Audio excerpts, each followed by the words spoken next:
Today we have to talk about performance variability. This is an effect that we will encounter often and sometimes unexpectedly when conducting any form of experiments with computer systems. In this chart, you will see the I/O throughput of 44 machines in our local research cluster.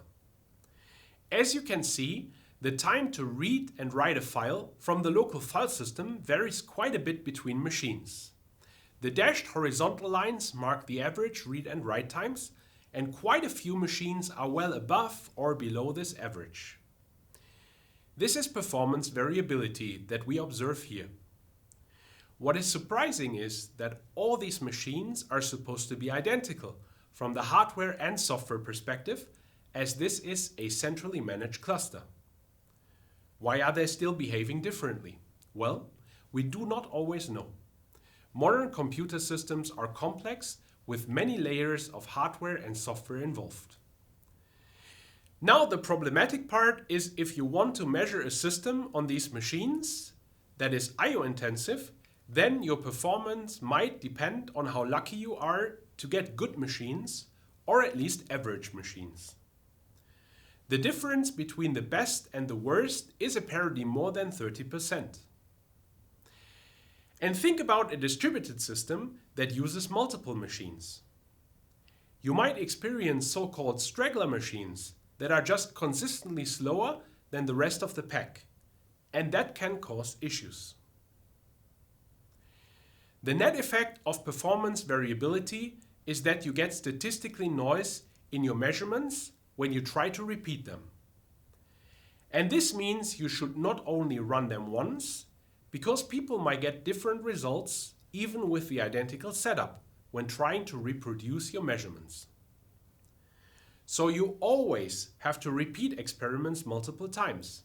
Determine your variability, for instance by calculating the standard deviation of your set of measured values, and repeat until you have reached a stable point where variability is no longer a threat to validity.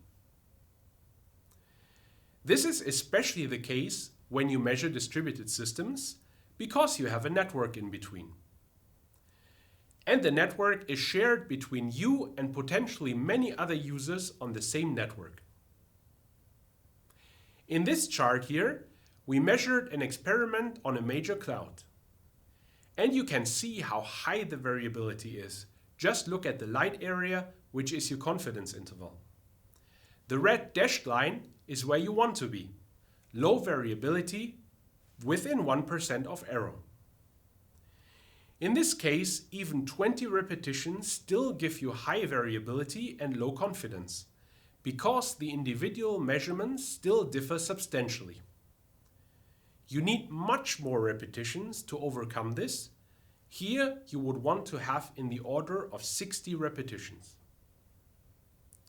Well, cloud networks are especially problematic in terms of variability, as we have pointed out in this work, because they are shared with many users and some of them have mechanisms in place which can throttle your throughput to ensure an overall fairer distribution of the available bandwidth. Other, maybe more intuitive reasons for this phenomenon is if you run on a shared machine and you have a noisy neighbor who sometimes hogs resources.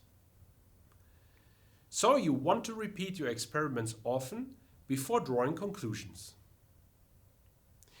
Now there is another effect to be careful about. The problem that repetitions might not automatically be independent of each other. The most natural case of this is indeed caching. If you need a file the first time, it comes from your storage device, which is relatively slow for a CPU. If you repeat this, it is likely already cached in memory, so you will experience better performance because of this. But this is an artifact and probably not representative of what you want to measure. On most operating systems, you can issue a command to drop the caches, and this helps a lot with making I/O-intensive experiments more robust. But caches are not the only issue. The network can be another problem, especially in the cloud, for instance, when the network applies token buffer-based quality of service.